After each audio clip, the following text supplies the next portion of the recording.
Now your top hold is pretty simply about you driving your shoulders away from your ears and crushing through the floor in that position. So as you do it, just like with the hang, you can do your version where you're on the rings and you're elevated and you're holding the shape. Ideally, in that top position, you'll turn your hands out. So like I'm showing you my palms here. So that's your first option if you're strong enough to do it and you're not redlining at 10 seconds. So shoulders away from your ears and driving down hard into the rings to create that elevation.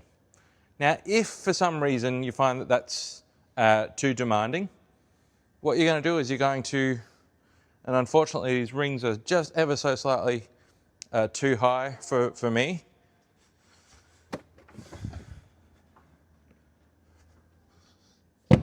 So, and that's going to be too low, but that's okay. So the idea is, if I can't carry my own weight, what I'm going to do is I'm going to set myself up. I'm going to feel that crush down like I felt when my hands were in the air.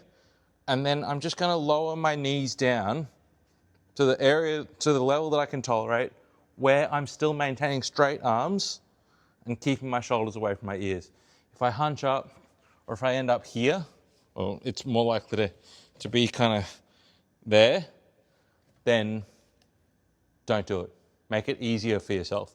So find that top position, lock the shoulders away from your ears, grind down, and then just soften your knees to take the load.